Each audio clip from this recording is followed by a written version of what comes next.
This is Freedom Global News. President Muhammadu Buhari calls on unity to overcome world challenges at Dubai 2020 Expo. Nigerian Communications Commission to deploy robust infrastructure and innovative technologies in protecting consumer interests. Correspondent reports on International Day of Persons with Disabilities. And on the foreign scene, World Health Organization says no reports of death from new COVID-19 variant Omicron.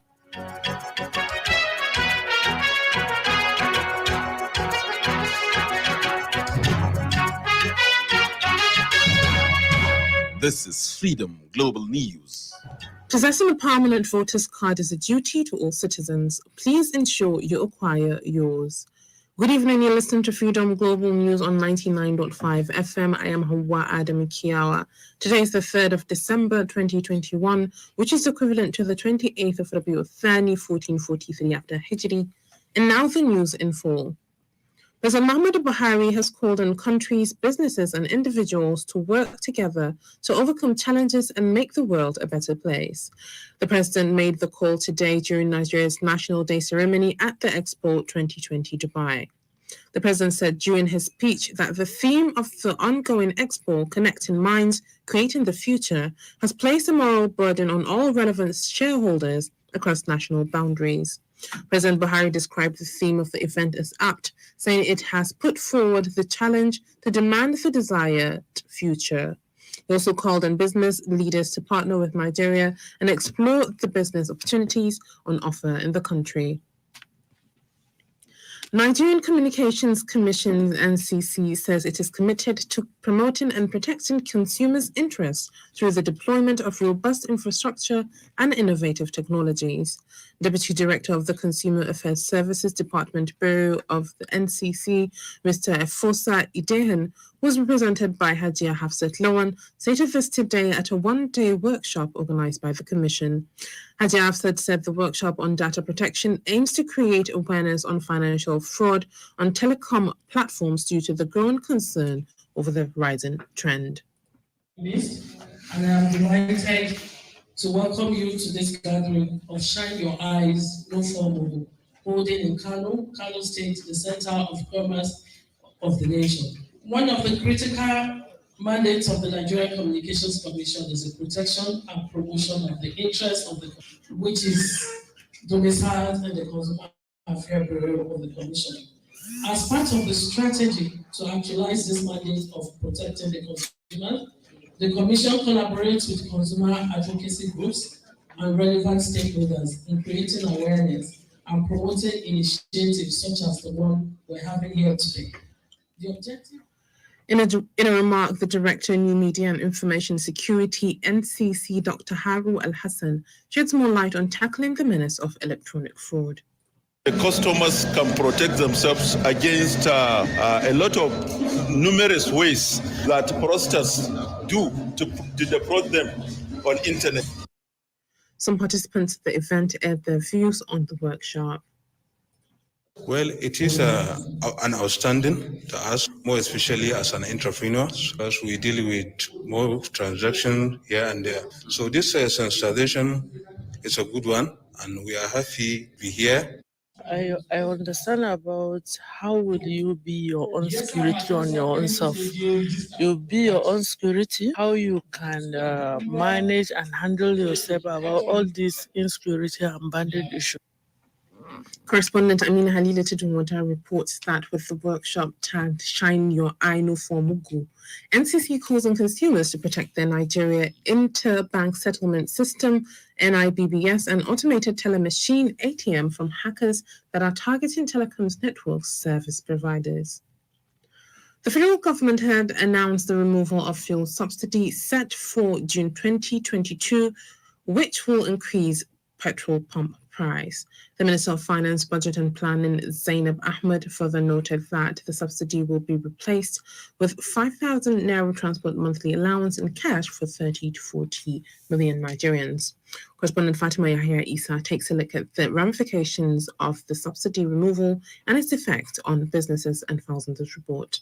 The Minister of Finance, Budget and Planning, Zainab Ahmed, further noted that the available resources after the removal of fuel subsidy will determine the number of beneficiaries. She added that the Nigerian government spent trillions of naira yearly on payment of subsidy on petroleum products. She said the government can no longer sustain petroleum subsidy payments, which is currently at 250 billion naira. The issue has drawn the attention of many Nigerians to rising oil prices and the current situation in Nigeria. Freedom Radio interviewed some Kano residents on their opinion on the subsidy removal. Of subsidy will touch each and every individual, not only the masses, even the rich people will touch them in all aspects, because the commodity, their price will raise up, and everybody knows that there is unemployment in the country. That is when they increase that now. Inflation go there for market. They increase that now. Inflation everywhere. Both that feeding everything. Marketers they will inflate their price. Of the situation of the country, bandage. First thing is prayer to your leader. You understand? First thing, because if everybody is talking about his leader, it will affect you under the leader. So you do one thing, you favor the leader with prayer. An economist at Federal University Dutse, Dr. Abdul Nasir Turawayola, said that the country's economic situation does not accommodate the removal of subsidy. Totally remove subsidy at this point of time. It's like the government is giving the right policy, but at the wrong time. Dr. Abdul Nasir Turawayola further noted that removal of subsidy will increase the cost of production, which in turn will cause inflation and further hardship to the people. So when you remove the subsidy at this point in time, you are just triggering another crisis. We are facing an economy with a double-digit inflation, which... According to the reports, the official reason for introducing oil subsidies was to minimize the impact of rising global oil prices on Nigerians, where various administrations have unsuccessfully tried to remove fuel subsidy. Fatima Yahya Isa, Freedom Radio. Another sporting arena, Rivers United arrived in Egypt ahead of their CAF Confederation Cup Group second leg playoffs tie against El Masri at the El Masri Club Stadium in Port, Egypt. Correspondent Ahmed Hamsugwali has details of this and other sports updates. The Nigerian side defeated their Egyptian counterpart 2-1 last Sunday at the Yimba International Stadium as a result, which puts them at risk of elimination from the competition if they lose the second leg by 2-0 or more goal margin. Meanwhile, former Nigerian international Ifeanyi Odezi said sacking Super Eagle head coach Ghana through just under a month before next year AFCON will be a big mistake. There has been calls for the removal of Rowe following the inspiring performances by the Eagles in recent games. Despite topping their 2022 World Cup qualifying group, the Eagles struggled to impress. In another development, Michael Carey announced on Tuesday that he will leave Manchester United after 3 games as caretaker manager. The former midfielder died the ship for the Red Bulls after the sacking of Ole Gunnar Solskjaer, taking 4 points from 2 Premier League games against Arsenal and Chelsea, as well as progressing to the last 16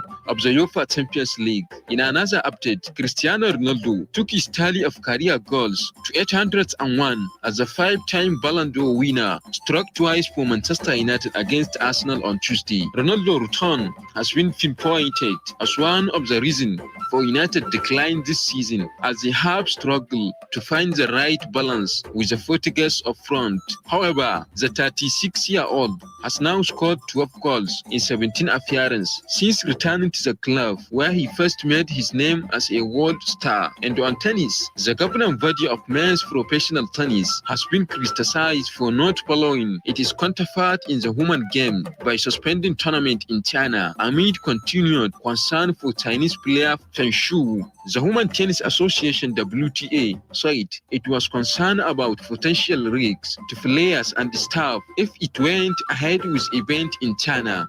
Ahmed Amshugale, Freedom Radio. The global news is coming to you from Freedom Radio 99.5 FM.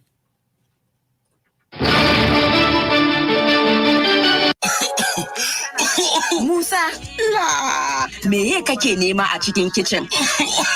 Masoyiyata, ina son cokali in sha magani. Masoyina, ka ɗauki comics kawai, ka yaga, sha ka samu sauki. Haka ne fa, ku yi amfani da comics ma duk kai tare. Comics yana da dextromethorphan da guaifenesin. Kawai ku yaga ku sha, ku samu sauki yana kulele in ka sha. Aha, na samu sauki yanzu. Ina son comics. Comics, kamfani Orange Drugs Limited da ke yin kasuwanci da dilancinta. Maganin zai iya saka kasala. In alamar tarin bata tsaya ba bayan kwana 3, ka ga likitanka. Comics yana kulele.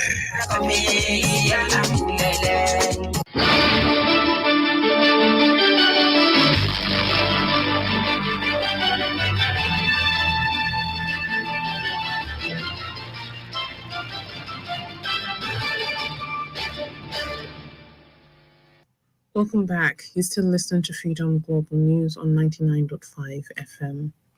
People with special needs are complaining that the Kano state government has failed so far to implement a law that allows them to live in peace like any other human being. Among the challenges faced by people with special needs is the lack of access to certain services in the workplace or in markets and public places. This comes on the heels of today's International Day of People with Disabilities, which is recognized by the United Nations. Correspondent Hafsat Abdullahi Eladi takes a look at the importance of the day and files in this report. People with disabilities suffer more than those who are experiencing financial hardship in the country, especially those living in the north of the country as a result of the current economic crisis caused by corona epidemic. Economic pressures make their lives miserable, with some struggling to make ends meet even if they have to beg on the street with their children. Here in Kano, special interest group have complained that the government has not yet started implementing the anti-independence law as it signed into the law 3 years back. Some Kano residents that suffers for disability also complain that the law, which prohibits people from associating their names with disabilities, is yet to be implemented. The challenges that we are facing from our family members from the school admission into the Bayero University Kano, because I'm currently a student in Bayero University Kano at Faculty of Education and Department of Special Education. Then she tried to complain to my mother, why are you wasting your time or condoning your money for sponsoring a blind person? It's my responsibility to give him whatever he needs in his life, because I want him to defend self-reliance. I want him to depend on himself, not rely on others, or not to depend on anybody of his disability. I'm criticizing him or what? Why people are looking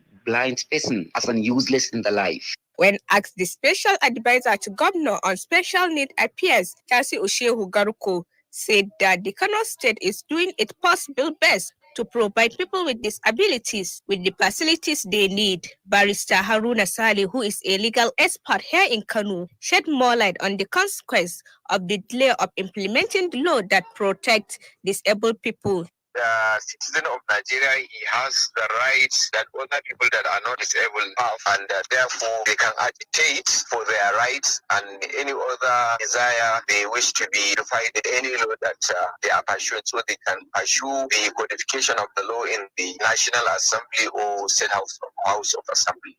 The theme for this year International Day of Persons with Disabilities is leadership and participation of persons with disabilities toward an inclusive, accessible and sustainable post-COVID-19 world. Hafsat Abdullahi Aladi, Freedom Radio.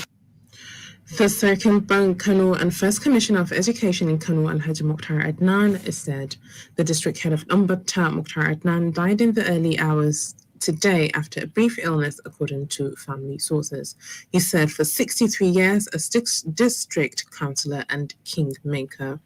On the foreign scene, the World Health Organization says it had not seen any reports of deaths relating to the new Omicron variant of COVID-19. The World Health Organization stated this today while noting that it was collecting evidence about the variant of concern as countries around the world scramble to stop it from spreading. And with this, we've come to the end of today's global news. On behalf of the entire production team, I'm Hauwa Adamu Kiyaw.